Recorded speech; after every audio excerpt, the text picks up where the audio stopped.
Bienvenidos a la cuarta edición de Estación Podcast, el festival iberoamericano de creación sonora que convierte a Madrid en la capital mundial del podcast en español.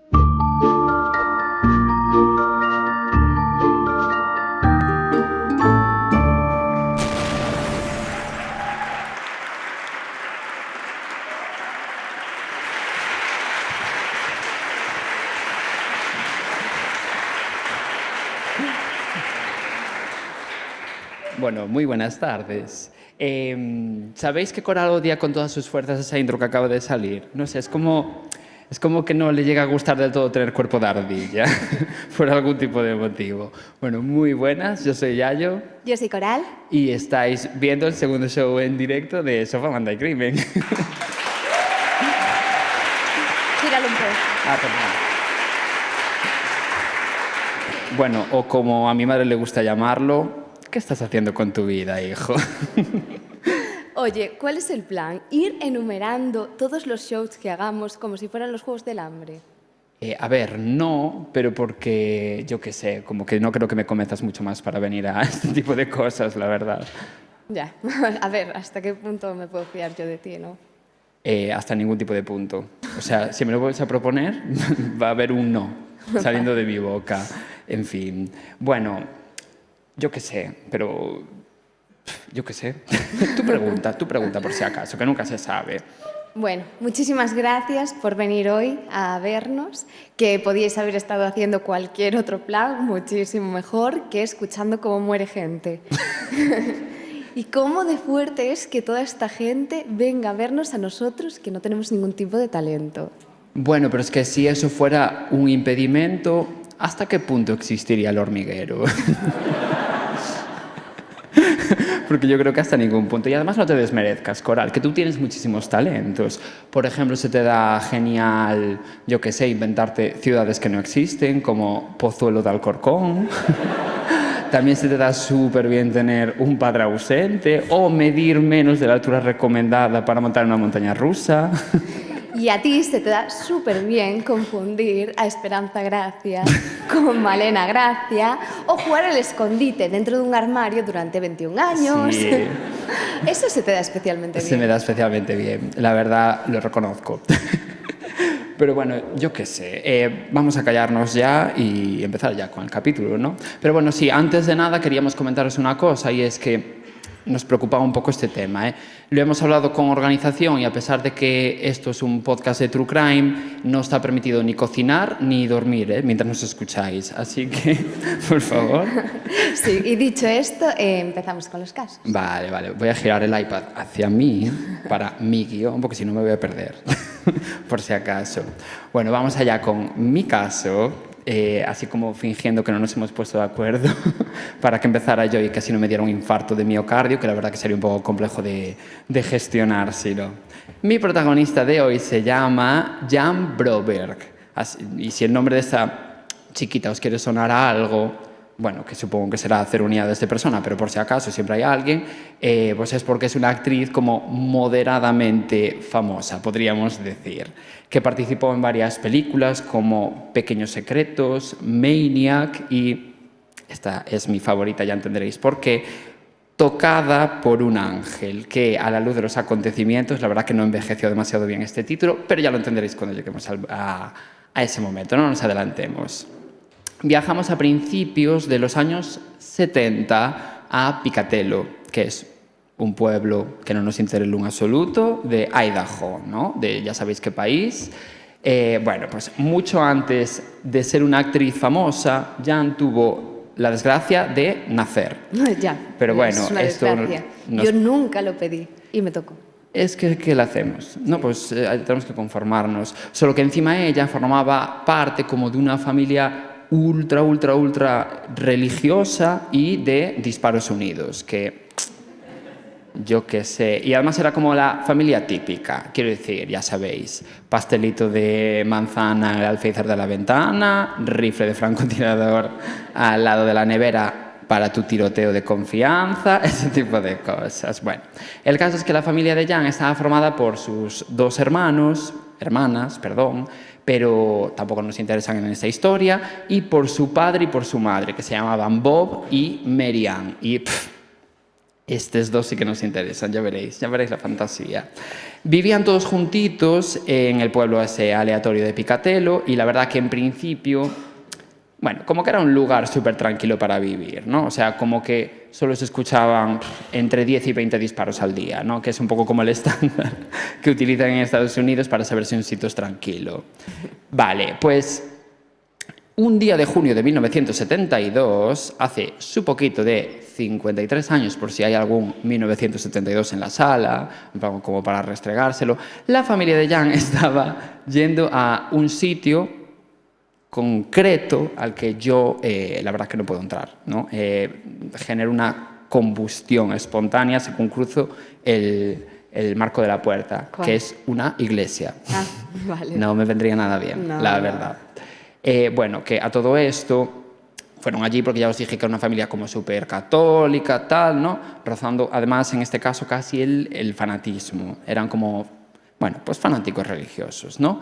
Podríamos decir. Y allí en la iglesia, los padres de Jan conocieron a un empresario de unos 40 años aproximadamente, que acababa de mudarse al pueblo, bueno, pues con su familia y ¿no? Y que se llamaba Robert Berchtold, o como se quiera pronunciar esta persona. Y la verdad es que este chiquito fue un flechazo absoluto para la familia de Jan. O sea, se enamoraron de repente de esta persona. O sea, como que se empezaron a llevar súper bien, así de la nada, y las familias de Jan y de Robert hacían planes juntitos todo el rato. Les encantaba hacer planes, barbacoas, tiroteos, cosas. Pero las cosas no tardaron mucho en ponerse un poco raras, como mínimo. Raras, muy extrañas. O sea, por raras me refiero a que, por ejemplo, Robert de repente empezó a mostrar un interés especial en Jan. Y no os lo dije aún, pero Jan tenía 12 años. Era una recién nacida, era una miniatura. Y, claro, cuando hablo de interés especial, me refiero al que tiene un cura por un niño. No sé si me explico.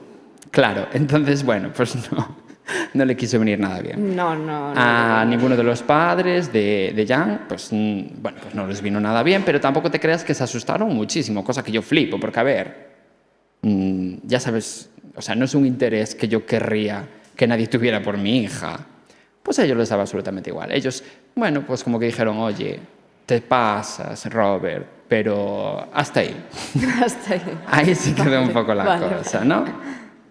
Hasta que a los pocos meses, Mary Ann, que para las despistaditas es la madre de Jan, se puso... Para mí. Exacto. Vale. Se puso un poco revoltosa. La verdad, no. se puso súper revoltosa, con Robert, me refiero. De hecho, iniciaron una especie como de relación de amor secreta y prohibida, como si fuera una telenovela turca. Que también te digo, Mary Ann manteniendo relaciones fuera del sagrado matrimonio. Fuerte. Libertina. Pero bueno, Mary Ann, que...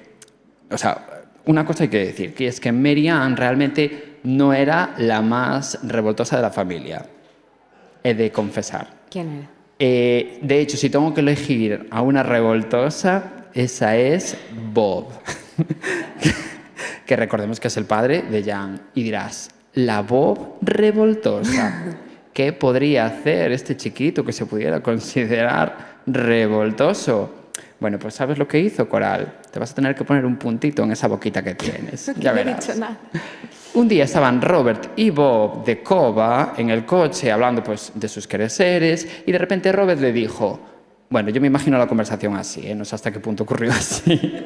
Oye, bro, que hace como 3 meses que no tengo relaciones sexuales con mi piba, bla, bla, bla. Necesito que alguien me alivie. Bueno, Seguro pues, fue así. Seguro. El que lo alivió fue Bob. Ay, no. O sea, convenció Robert a Bob para que le hiciera una paja, básicamente, ¿no? O sea, y recordemos que era una familia ultra religiosa, ultra conservadora. Quiero deciros que igual, no sé, esto era un poco desubicado por su parte, pero supongo que todo esto lo harían en el nombre de Jesucristo nuestro Señor. Supongo, ¿eh? Y bueno, aunque en principio puede parecer que Marianne y Bob se lo estaban pasando teta con Robert, en realidad efectivamente se lo estaban pasando teta, eso no se lo quita a nadie, pero el plan de Robert todo el rato era como manipularlos y poder hacer así lo que realmente quería. Pero ninguno lo sabía entre sí. Claro, no, en ese momento, hombre, entiendo yo que no, pero nosotros desde el futuro lo sabemos. No sé qué es más turbio, que lo supieran o que no. Ya. Yo creo que sería más turbio que lo supieran, ¿eh? Pero si por lo menos es de 3, pues mira. Bueno, tú ya verás, no te me adelantes. Ya digo, independientemente de que Marianne y Bob se lo estaban pasando genial, ¿eh? Que a ellos les venía súper bien. De esta forma viajamos al 17 de octubre de 1974. Ese día Robert le pidió permiso a Marianne y a Bob para llevarse a su hija Jan a montar a caballo, de repente, ¿no? Y como Marianne y Bob confiaban muchísimo en Robert, bueno, confiar, ¿hasta qué punto, no? Pero, bueno, pues había confianza más bien entre ellos. Pues le dejaron llevarse a su hija y tal, que a ver, yo hasta ahí lo entiendo, me refiero, es tu colega. Pues yo tengo estado con amigos de mis padres de pequeño, no pasa absolutamente nada. Bueno, vale, pues en teoría Robert tendría que traer a Jan de vuelta ese mismo día, pero nunca ocurrió. O sea, básicamente la secuestró, vaya, ¿no?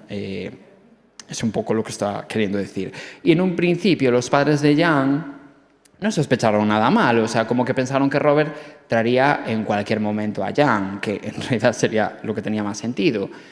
Hasta que, bueno, pues pasaron días y días y días y los padres de Jan en ningún momento preocupados, o sea, lo rollo, va, pues ya aparecerá en cualquier momento. Ellos despreocupadísimos. Pero claro, cuando habían pasado ya 5 días, pues la verdad que dijeron, oye, pues igual este chiquito no vuelve. Sí. Igual la secuestró. Igual ahí se dieron cuenta. Es que yo no entiendo cuál era vuestro plan. O sea, desaparece 5 días con vuestra hija diciéndoos que va solo a dar un paseo en caballo. ¿Qué fue? ¿En caballo desde Idaho hasta Pamplona?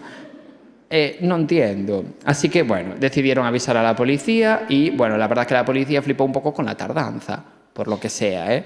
Y eso que tampoco es que la policía se suela alarmar normalmente, pero en este caso se alarmaron y con razón. Así que, sea como sea, aquí no entran feas. Le iba a decir. Es que la referencia estaba ahí, ¿eh? No, sea como sea, pues se pusieron a investigar y descubrieron que el coche de Robert estaba aparcado en un, bueno, como en un parque cercano a la casa de Jan, o sea, a nada, 2 kilómetros, ¿eh? Y que tenía la puerta del conductor rota y mogollón de manchas como de sangre en la puerta y tal. No sé por qué me estoy riendo con esto, pero bueno. Es un poco de risa tonta. Ya. Y yo, bueno, a lo mejor era pintura. En plan, ¡buah! Había marcas de sangre. No sé, no tiene nada de sentido, pero bueno. Había manchas de sangre. Pero obviamente Robert y Jan ya no estaban dentro. Lógicamente, de hecho, después de unos días, la policía descubrió que Robert se había llevado a Jan a México. Así que el caso pasó a manos del FBI, ¿no? Ya que era como un caso internacional, ¿no? International, y que diría Badial. Vale, pues habían pasado ya su poquito de 35 días desde el secuestro de Jan, cuando de repente llamó por teléfono, o sea, Robert llamó por teléfono a su hermano y le dijo, oye, dale el siguiente mensaje a la familia de Jan. Y cito textualmente el mensaje. Jan y yo nos hemos casado en México porque aquí la edad legal para el matrimonio son los 12 años. Ah, qué raro. Muy normal por parte de México. Así que si queréis volver a ver a Jan, tenéis que firmar un permiso para que me pueda casar con vuestra hija en Estados Unidos. Yo no sé. El caso es que, claro, Marianne y Bob se les cayó todo el coño, ¿no? Con esta info que no vieron venir y avisaron rápidamente al FBI, que fueron capaces como de rastrear la llamada de teléfono que había hecho el hermano. Entonces, bueno, guay, porque dijeron, vale, está en ese sitio. En concreto estaba en un hotel random que había en la ciudad de Mazatlán, en México. Vale. En una ciudad. No conozco. No nos interesa tampoco, Vale. la verdad. Pero, bueno, de forma que los agentes federales fueron a detener a Robert y rescataron a Jan ese mismo día. Y bueno, lo que voy a contar ahora es que vais a pensar que me di un golpe en la cabeza, pero os prometo que no, ¿eh? No he tomado ninguna sustancia antes de venir aquí. Debería, pero no se ha consumido nada. Quizás la sí. verdad. Lejía. Sí, lejía. Cianuro. Pero bueno, un día más decepcionado conmigo mismo. Y bueno, ya digo, cuando Jan volvió a casa mantuvo en secreto una cosa que le ocurrió durante el secuestro. Y es que un día se despertó en el hotel ese, ¿no?, de Mazatlán, de México, y por un altavoz que había al lado de su cama, un JBL, pongamos, este episodio está patrocinado por JBL, que va, no, pero hubiesen sido risas. A ver, sí. Risas no sé, pero hubiésemos cobrado. Hubiese sido dinero. Por primera vez. Sí. Sí, patrocinios not found. Bueno, pues ya digo, alguien habló por ese altavoz, ¿no?, que estaba cerca de su cama, porque empezó a sonar la voz de dos alienígenas que se llamaban Zeta y Cetra. Eran súper educados, se presentaron ante todo. Ah, que ahora estamos en un podcast de misterio. Sí. Incluso, Cuarto milenio. Incluso paranormal, incluso me atrevería a decir. Pero bueno, los modales también existían en Júpiter, ¿no? Entonces ellos, ante todo, se presentaron, soy Zeta, soy Cetra, y empezaron pues a decir como su parrafada. Pero hablaban. ¿No? O sea, Hablaban. eso. No, claro, se comunicaron. Y esos alienígenas le dijeron a Jan que tenía una misión para ella. Tenía que buscar a una pareja masculina, yo descartado ya de esa búsqueda, y tenían que tener un hijo con esa hipotética pareja, ¿no?, masculina que encontrara antes de los 16 años. Recordemos que tenía 12 años. Que a ver, Sí, es turbio. es feo por parte de Zeta y Cetra. Y la cosa es que si Jan no obedecía, Zeta y Cetra se llevarían a su hermana pequeña y matarían además al resto de su familia, ¿no? Ellos, pues así, iban, la verdad que eran gente así como muy efectiva.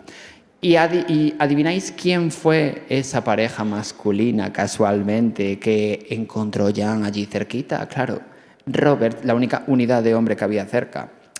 Así que, claro, Robert había manipulado a Jan fingiendo la llamada esta de los alienígenas. En plan, no había ocurrido, ¿eh? De verdad que no había alienígenas allí. Por si había la duda razonable. Vale, que menos mal que la aclaras. Entiendo que la hubiera, Sí. pero no. Allí no había alienígenas. Vale. Era Robert, fingiendo dos voces distintas. Y fue su mejor plan ese. Fue su mejor plan. No quiero imaginarme el plan B. Pues igual era el W este, ¿eh? Vale. Menos mal que no llegó al Z. O sí, por eso se llevaban así, claro, nunca lo sabremos. Ya le preguntaremos a Robert cualquier día. O no. O no.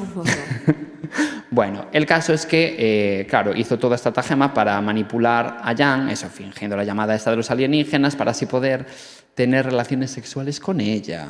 Claro, era una niña pequeña y él tenía 40 años. Y te iba a creer todo. No, claro, obvio. Porque yo qué sé, bueno, lo que sea. Además, ella confiaba en él, en plan, él como que se aprovechó también de esa posición de poder, ¿no?, que tenía con ella. Y a ver, ahora lo dices así, dices, vale, ni de broma te crees eso, pero hay que verse también ahí en toda esa situación. Sí. Y en la mente de esa niña. Claro. Yo creo que tú te lo creerías. Yo creo que sí. Yo creo que sí. Yo siento que sí. Nos tenemos creído Por eso la cosas menos justifico. graves. Me atrevería a decir. De hecho, Robert drogaba a Jan todos los días durante el secuestro, ¿no?, dándole como relajantes y así para que estuviera menos alerta y se creyera pues todas estas tonterías que decía Robert por esa pequeña boquita que tenía. Y para que Jan se tomara estas pastillas les decía que era para la alergia porque en México como que había mucha humedad. A ver, se me ocurren excusas mejores, la verdad, pero bueno, yo qué sé.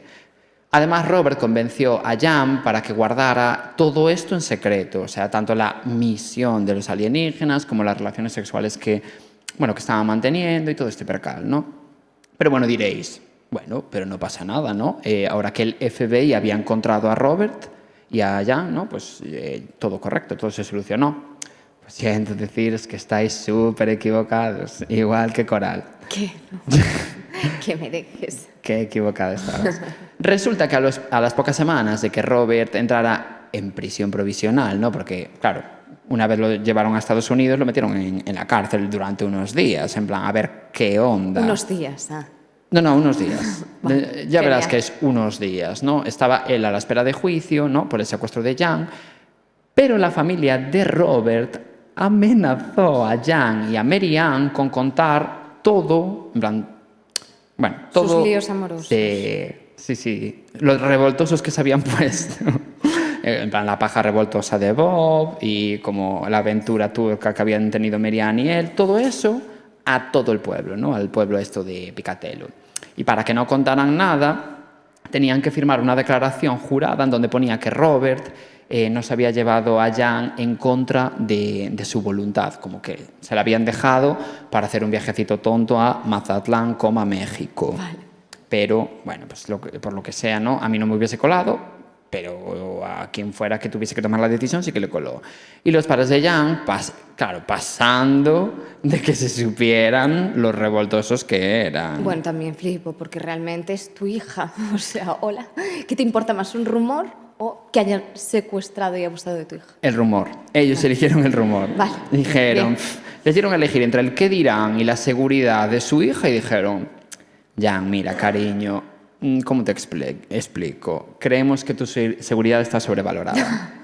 Creo que podemos pasar por encima de eso y no decirle nada a nadie. A ver, los mejores padres tampoco eran. No lo eran. De esta forma, Robert fue liberado y se mudó a otro estado, ¿no? Aunque, claro, como que volvía porque su familia seguía allí, en Picatello, Idaho. Así que él se iba por la semana, pero los fines de semana volvía a Picatello. Así que es como que tampoco es que cortara lazos con Idaho.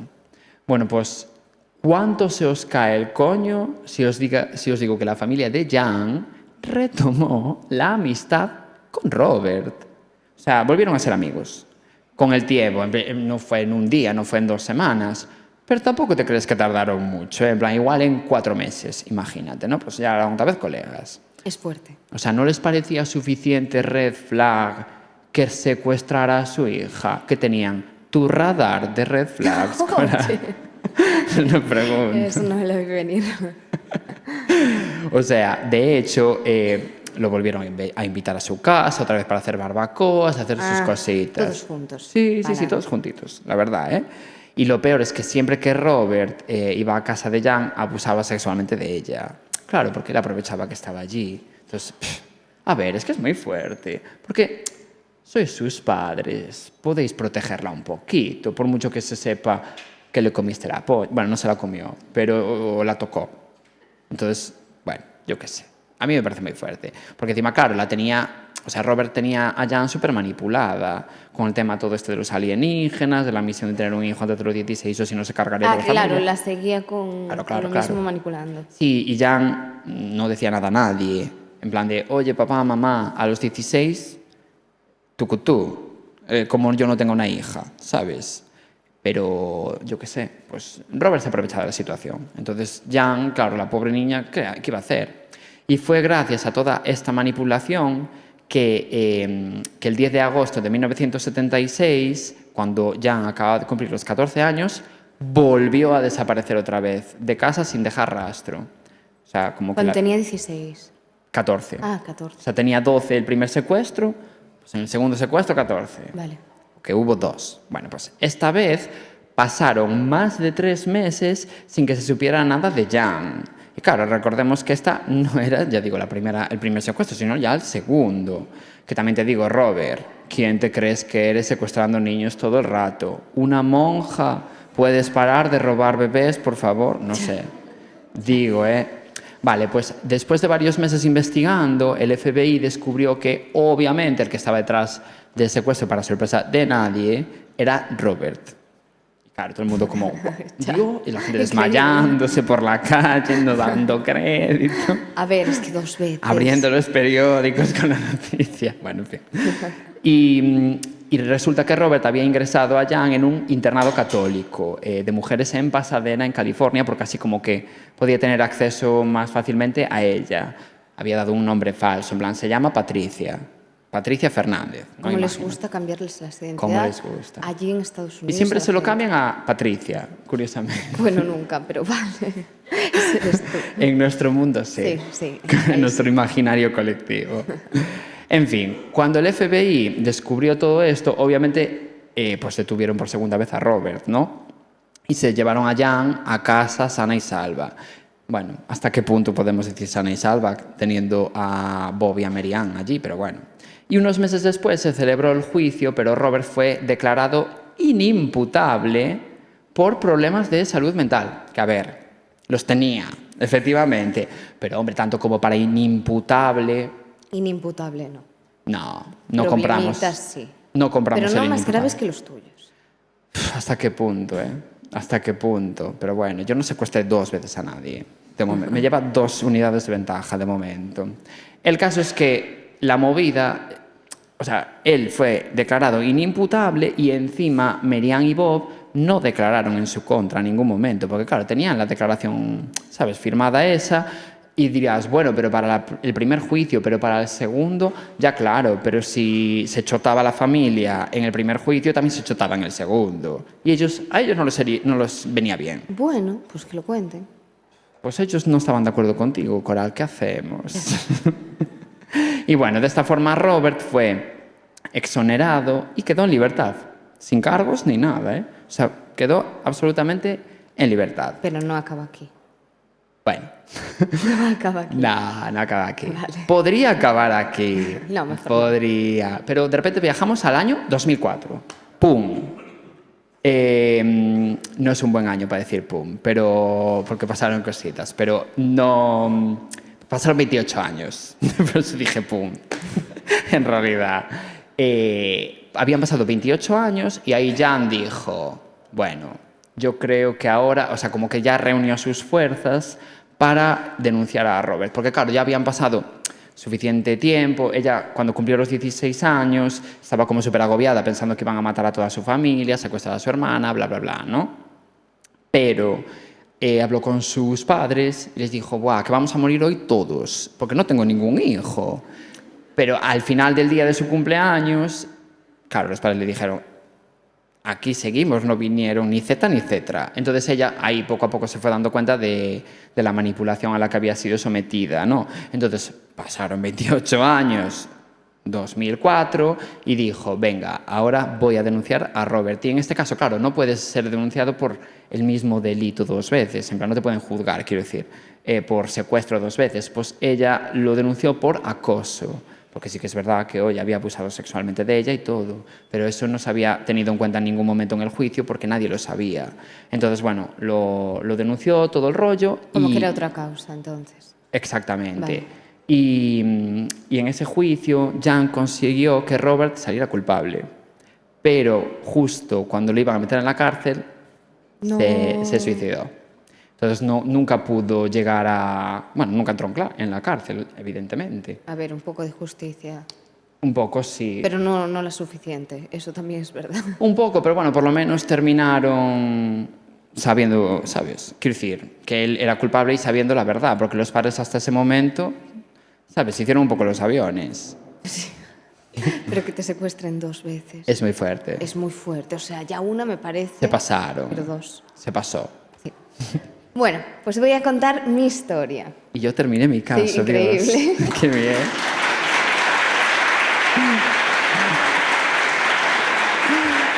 Terminó mi sufrimiento. Te merecías ese aplauso porque es la primera vez que cuentas un caso corto desde que empezamos el podcast. Claro, es que eso es otra cosa. Sabíamos que duraba 50 minutos el show. Ya me veis a mí reducir, resumir y yo, ay Dios, que por favor no me puedo extender yo 1 hora y media con lo que me gusta. Mira cómo no quieres dejar tu protagonismo. Basta. Vale, pues la historia de hoy no es solo un crimen, es peor, es una historia de amor.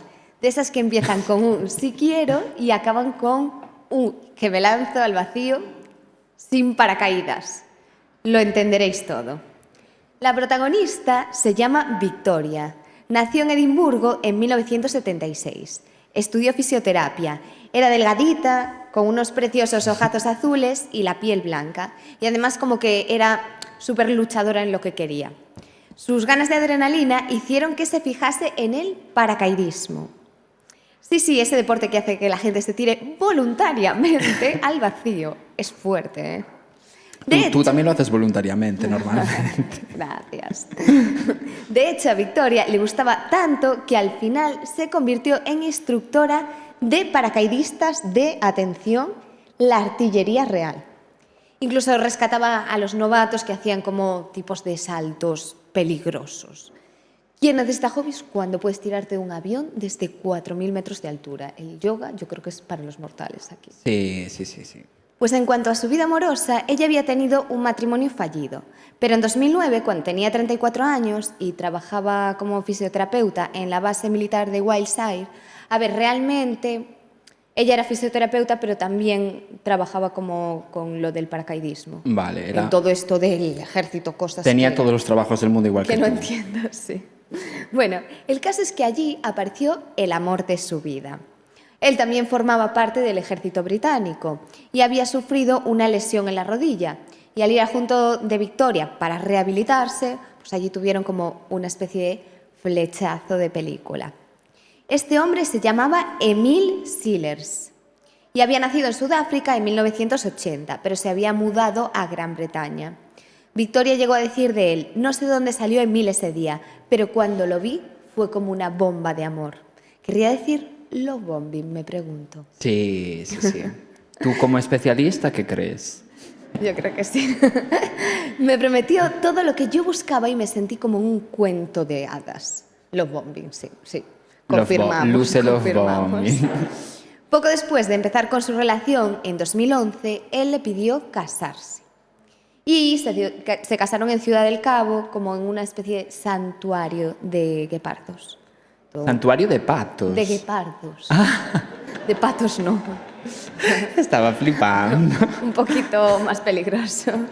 En un santuario de guepardos. De guepardos. La verdad no se me ocurre un sitio mejor para casarse. Sí. Y Originales. huir de allí. Sí, ya no empezó bien la historia. Bueno, el caso es que tuvieron 2 preciosos hijos, que se llamaban Abril, que nació en 2000... Y Cerral. Nació en 2012 y después llegó Benjamin en 2015, que le llamaban Ben. Y todo esto, pues le hacía súper feliz a Victoria, como que todo iba bien en su vida. Pero, como dirías tú, esto no es sofá, manta y gusanitos. Así No. que estando embarazada Victoria de Ben, de pronto un día Emil desaparece durante varios días diciendo que se va a un viaje de negocios. Emil, por favor, cúrrate una excusa mejor. ¿Nos va a gustar ese negocio? No, a mí no me gusta nada. Yo Ya. no apoyo esto. Emil empezó a comportarse de una forma súper fría, lo que hizo sospechar a Victoria. Y a ver, con razón, porque descubrió que tenía un amante, que era Stephanie Goller, una instructora de paracaidismo con la que se había ido a esquiar a Austria. Esquiar. Ya. Negocios. Sí, a ver Ya una me entiendes. película. Ver una película. Sí, a jugar al teto. Sí. Pues la había conocido por Tinder y tenían una relación seria. Increíble, pero a veces ocurrirá. A veces. Ocurrirá. Yo tengo Sí. una, de Tinder. Ay, sí, es verdad. Fuerte. Tienes. Tengo. Pero la cosa no acababa ahí, porque también se enteró de que tenía 2 hijos secretos, de repente, en Sudáfrica, con una exnovia suya de hacía 1000 años. No me lo cuentes como si fuera algo absolutamente normal. No, tenía 2 hijos en Sudáfrica. Bueno, pero el detalle de quién era, pues Nicolén se llamaba, por si te interesaba. No me interesaba. Vale. Pues nada. Y para rematar todo esto, Victoria se llevaba súper bien con la exmujer de... No con esta, o sea, Con porque otra. esta era una novia, con otra más, porque mujeres no faltaban en su vida. Con una que se llamaba Carly. Carly. Sí, Carly. Bueno, pues se llevaba súper bien con ella, incluso a veces Carly le cuidaba a los hijos a Victoria, pues también se habían acostado. Coño. También le engañaba con ella, o sea, en fin, que Se- era engañada por todos realmente, la pobre Victoria. Se pasa. El caso es que aunque la relación estaba súper mal, Victoria no se separó nunca de Emil. Pero él, dándose cuenta de que podía perderla, porque, a ver, la relación estaba mal y ya la cosa iba en decadencia, pues cogió y dijo, ¿qué hago? Le voy a hacer un regalo. ¿Le regalo una tarjeta del Zara? No, Dejarla. no, sí, hubiese sido un buen Hubiese regalo. sido un regalazo. No. Dijo, ya está, lo tengo. Un salto en paracaídas. Ah. Para que recuperara como la pasión que tenía por el deporte ese que tanto le gustaba y había dejado de lado por ser madre. Bueno, pues... Bueno, pues el caso es que ella aceptó. Entonces toda la familia, Emil, Abril de 3 años y el bebé de 5 semanas, se fueron a ver el salto. A ver, el bebé no entendía nada, pero bueno, venía como en el pack ese familiar. Suponía, ¿eh? Pero bueno, por el mal tiempo este salto no se pudo hacer y lo pospusieron al día siguiente, que era el domingo 5 de abril de 2015. Y este día, bueno, la familia no fue allí, ya les pareció suficiente ir el día anterior. Se quedaron en casa y Victoria fue sola. Y aunque Victoria había hecho más de 2.600 y pico saltos, llevaba un año sin tirarse por el embarazo. Así que estaba un poco nerviosa. Ah, claro, que estaba embarazada en ese momento. No, Ah, vale, no, pero había estado embarazada porque su hijo tenía 5 semanas. No, sí, me desorienté. Claro, no tenía sentido que tuviera un bebé de 5 meses, de 5 semanas y yo estuviese embarazada. No, te desorientaste a diferencia de lo que haces siempre. Sí, que no sí. es desorientarte. Mira que nunca, jamás. Siempre estoy focus. Bueno, el caso, que le mandó un mensaje Victoria a Emil de que estaba un poco nerviosa y que estaba a punto de volver a casa para comer huevos de chocolate, porque era Pascua. Entonces, bueno, y él como que la animó muchísimo diciéndole que ella podía con todo y se sintió como que por primera vez su matrimonio iba bien y que él se preocupaba por ella. Pero, ¿qué pasó? Que este día el tiempo tampoco era el mejor. Entonces, en vez de saltar desde 4.000 metros de altura, lo iban a hacer desde 1.200. Nada. La verdad, Sí. Para saltar de 1.200, para eso no te tires. Ya. Bueno, el caso es que a Victoria le pareció bien, porque dijo menos altura, menos susto. Y antes que ella saltaron 11 personas, incluyendo a un tal Simon, que será relevante para la historia. Simon. Vale. Pues cuando llegó su turno, Victoria saltó, contó 3 segundos en el aire y tiró del paracaídas. Pero nada, volvió a tirar y nada. El paracaídas no se abrió. Sí. Entonces su cuerpo... Ya me jodería, ¿eh? Sí. Imagínate ese momento. Entonces su cuerpo empezó a bajar en espiral e intentó deshacerse del paracaídas ese principal y cogió y abrió el otro. Pero tampoco. No funcionaba. Intentó cortar las cuerdas, nada. Y mientras tanto, Simon, este compañero, observaba cómo estaba intentando no caer de cabeza. Pero bueno. A que no, a ver que lo entienda. Estaba intentando no caer de cabeza desde 1.200 metros de altura. Te vas a esnafrar, da igual. Ya. Sí, a ver, no te equivocabas, porque el impacto fue inevitable, porque a las 4:27 cayó desplomada al suelo. Cayó. Yo pensé que iba a haber un giro argumental. No, cayó, no. Bueno, pues todo el mundo... No hubiese hecho esa broma, sino traición por tu parte. El caso es que todo el mundo se quedó en shock porque de 2,3 millones de saltos, solo 2.900 habían tenido que usar el paracaídas de reserva y que nunca habían fallado los dos juntos. Pero resulta que el paracaídas tenía las cuerdas tan enredadas, el principal, que parecía un nudo. Y el de reserva, bueno, como que le faltaban 2 piezas importantes. Entonces, claro, Nada. a ver, alguien lo había saboteado, no había mucha duda ahí. Entonces la policía fue cuando empezó a investigar y las sospechas, evidentemente, estaban puestas en el marido de Victoria. A ver. Sorpresa para nadie, ¿no? Solo para ellos. No, la verdad que no era Sí. mucha sorpresa. Sí, ¿sabéis cómo está una piscina en agosto? Pues sí, así de turbio era. Sí. Entonces la policía lo interrogó, pero él solo se quejó como diciendo que le estaban interrogando delante de todo el mundo, que le importaba como muchísimo su imagen. Habló de todo sin que nadie le preguntase. Como Bobby tú, Merian. Como tú. Y bueno, contó que engañaba a su mujer porque últimamente tenían poco sexo, 2 veces a la semana. A ver, bueno.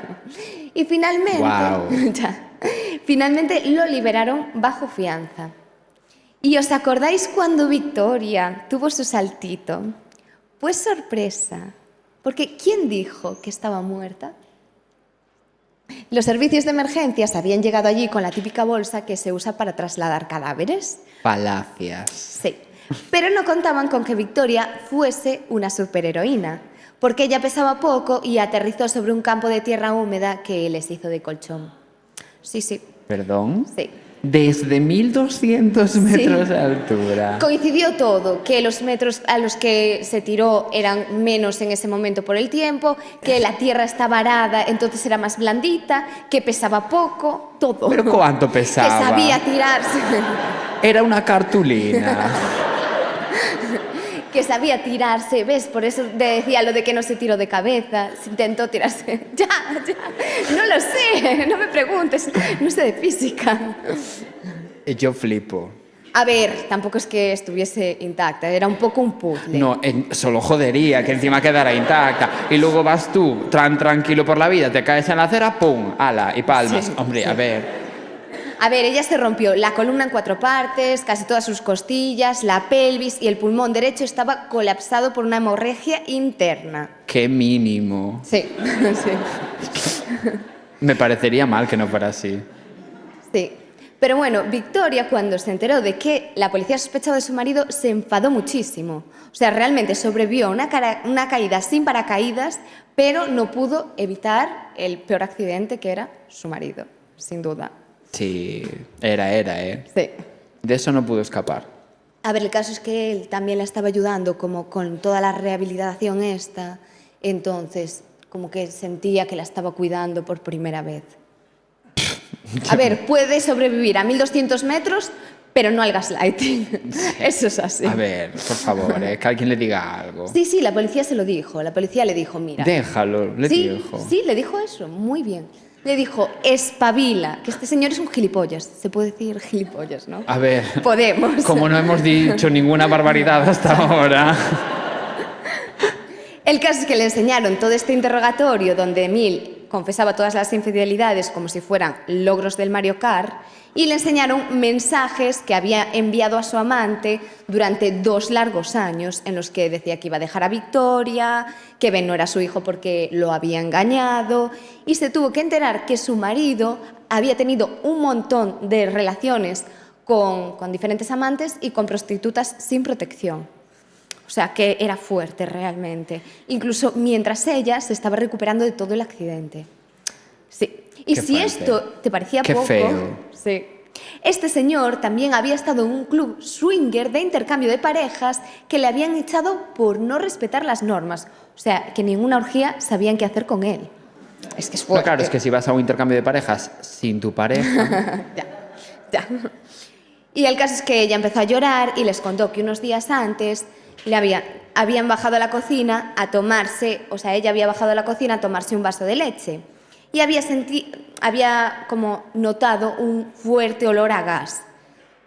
Realmente cuando dije antes lo de love bombing, pues bueno, un poquito literal. un poco bombing, sin Sí. el love. Y aquí le escribió un mensaje a Emil poniéndole: ¿dejaste la válvula de gas abierta de la cocina? ¿Estás intentando matarme? Y ella, ja, y él, ja, ¿sabes? Y de repente, ¡bum! Y Emil le respondió, no, qué raro, el horno está funcionando todavía. ¿Matarte? Bueno, sí, pero el horno funciona, esa era su duda, ¿no?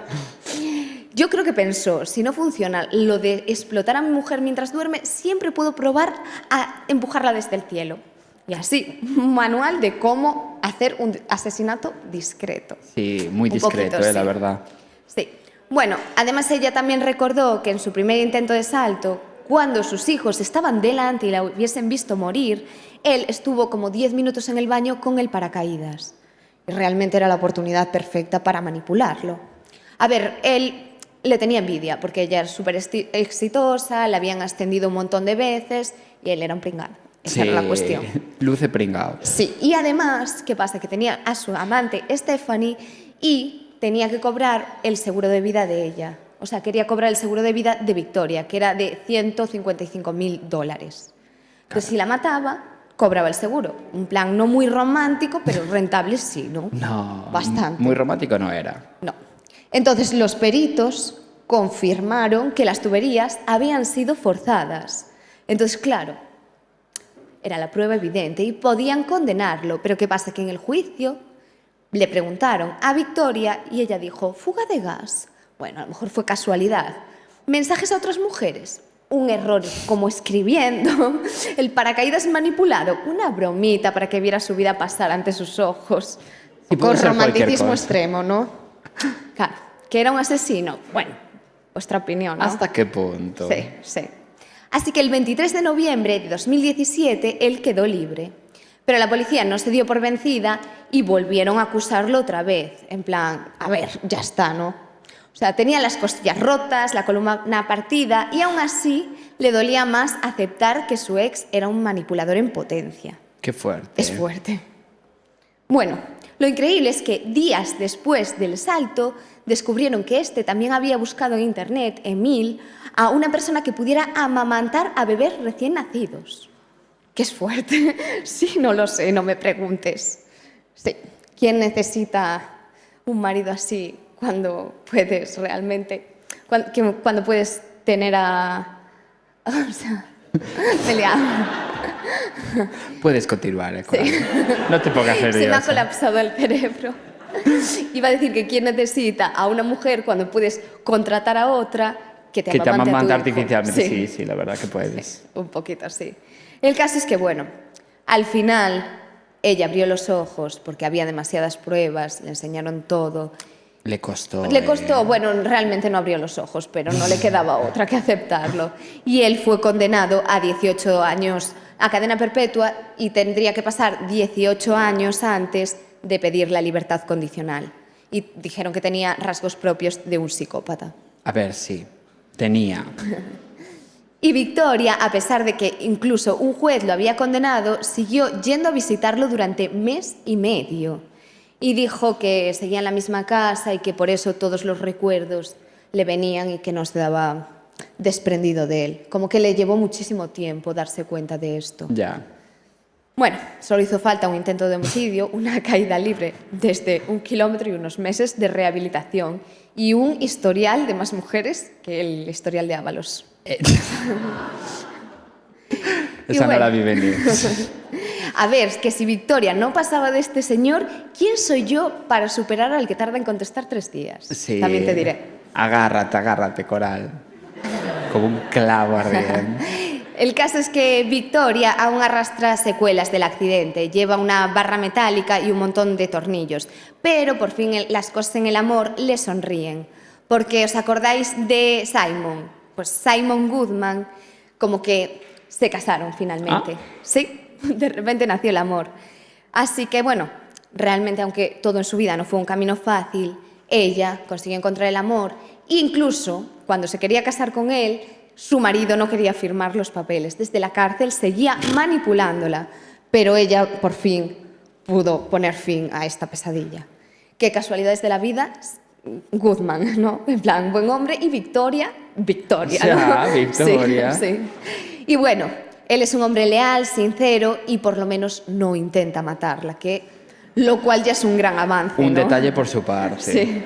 A ver, yo no lo juzgo. A mí un hombre me dice ahora, no sé leer, y le digo, cariño, yo te enseño. Perfecto. No pasa nada. No estamos para pedir mucho más, ¿no? A ti si luce prisión permanente revisable, allá vas. Basta. Esto me lo dijo hoy en el tren. El caso es que ella acabó escribiendo un libro autobiográfico al que tituló Yo sobreviví. Y dice que él tiene algo diabólico en su psiquis. Y esta historia nos deja una lección importante, que al igual que cuando tienes una crisis existencial con tu edad, te creas un podcast, pues también cuando sobrevives a un asesinato, escribes un libro. Que esto pasa mucho en el podcast. Sí, ¿qué pasa? Y bueno, que esta historia no es solo la de un crimen frustrado, sino que es una historia de resiliencia, de cómo sobrevivió a lo impensable, cayó desde el cielo y literalmente, aún así se levantó, y de cómo se puede volver a vivir, incluso de que alguien haya intentado matarte con un paracaídas que parecía comprado en el AliExpress.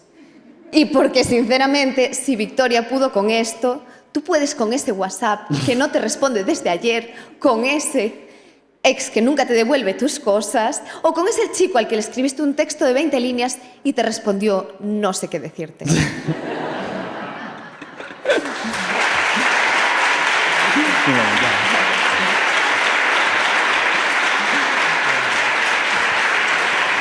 Y bueno, muchas gracias por venir a todo el mundo. Muchísimas gracias. Sí.